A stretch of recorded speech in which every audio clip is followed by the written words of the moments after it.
Go ahead, keep going. Don't call me anymore, guys, because I want to continue, okay? But if you get number 2, then let me know, okay?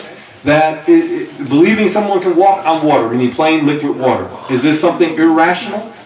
No, it's something that is contrary to our, meaning our normal what? Experiences. But it's not irrational. And as Muslims, we know that we said that there's only what? One God. These what they call like the laws of nature or the laws of physics, these are not creative. They don't create anything. They are descriptive. You understand the difference? Like the example of the water. At what temperature does water freeze? 32 degrees. Does the 32 degrees, or let's say the water, does it specify itself with being frozen at 32 degrees? No. Does the air temperature specify itself with freezing water at 32 degrees? No. Now they'll say, well, the molecules float. But are these things specifying themselves with their properties? No. The water freezes at 32 degrees. What does mercury freeze at? Different temperature, right? Okay, different substances will freeze at different what? Temperatures. Are they specifying themselves to freeze at this temperature as opposed to another temperature? No, so when we say water freezes at 32 degrees, we are what? Describing something. But these things are not what? Creating something. Meaning in the sense of creating in the Islamic understanding, bringing from non-existence into being. You had a question? No, I was saying customary. And it's the customary norm. Why do we expect the water to freeze at 32 degrees? It's the customary norm. What do we mean by the customary norm?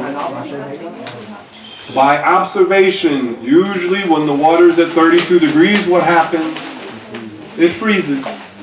But it doesn't have to freeze. It's just the what? Customary norm. Who makes the water freeze at 32 degrees? Allah. And the one who has the power to make it freeze at 32 degrees can make it freeze at 25 degrees. Or make it freeze at 45 degrees. Or 80 degrees. So Allah is the creator. So this is easy. This is important to understand, but it's easy to understand. That the atheists, they deny the extraordinary because it is something maybe they have not personally experienced.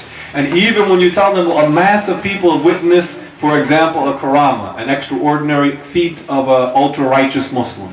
You tell them, well, this large number of people, they all witnessed not just this one, they witnessed this one, they witnessed this, a multitude of these karamat, these extraordinary acts of the righteous. They will tell you, oh no, well this was like a mass delusion, or maybe they were imagining something, or it was just something in nature. They don't accept.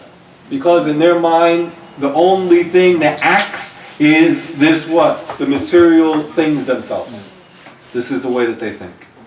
Okay, let's mention a few more things, inshallah, and then we'll wind it down. So we mentioned that the belief in God, the belief in the Creator, Allah Ta'ala, is not something irrational.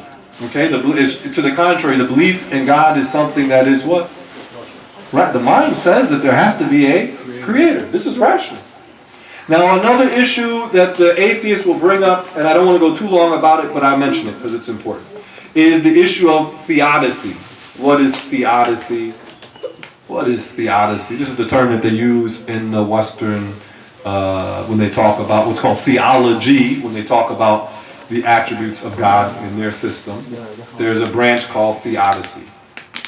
Theodicy covers the issue of good and evil and human will.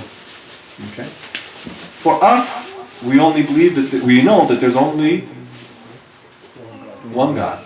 Okay. For the Christian tradition, they're not clear about this. When we say God, we mean what? Creator, right? Only one who brings things into being. Human beings don't create. We can imagine and we manipulate, but we do not bring something ex nihilo, from non-existence, into being. Would anybody be poor in general? Would anybody be poor if they could create? No. Would anybody who wants to pass a test, would they ever fail? No. Everybody would go? Okay. Everybody would go to Harvard and Yale, wouldn't they? Yeah. Would anybody be sick? No. By the normal things, okay? No.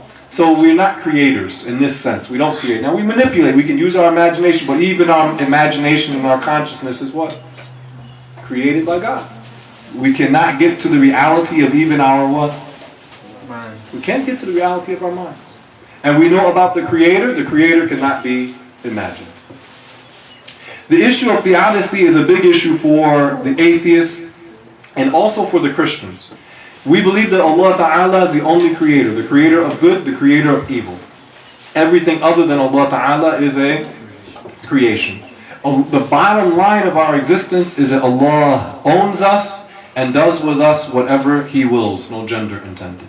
And that the Creator, we say, is the owns everything and does not owe us anything. That's it. And we said our religion is based upon what? Submission.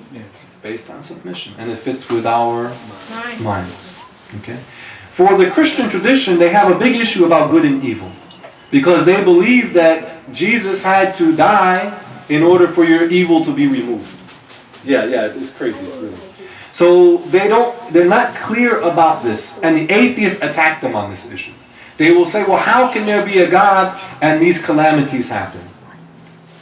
Because they say that they think that, well, God only creates the good.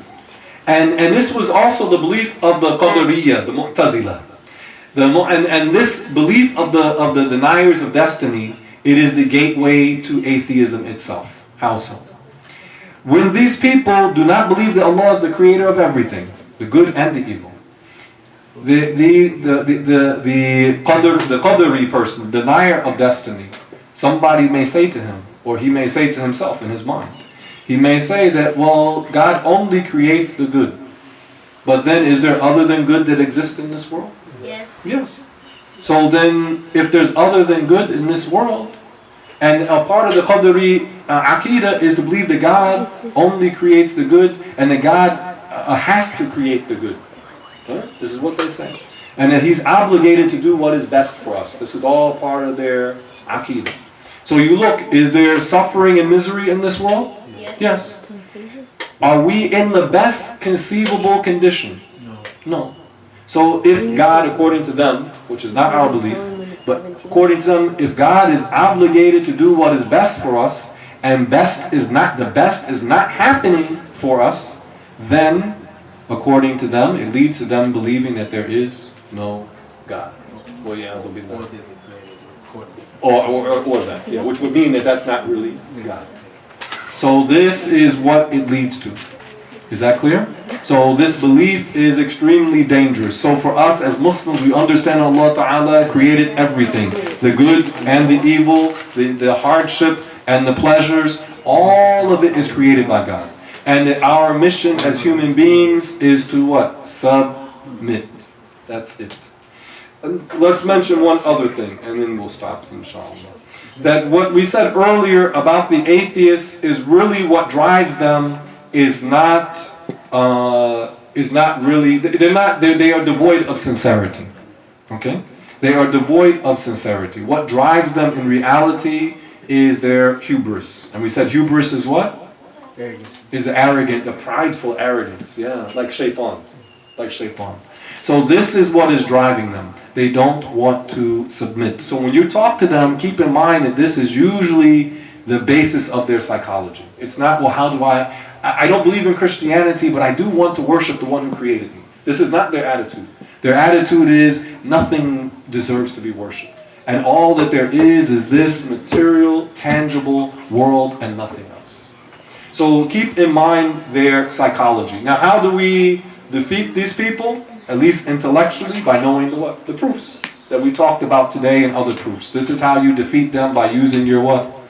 Your intellect. And you show them that their belief is absurd. Their belief is absurd. You use your intellect and also understand their background.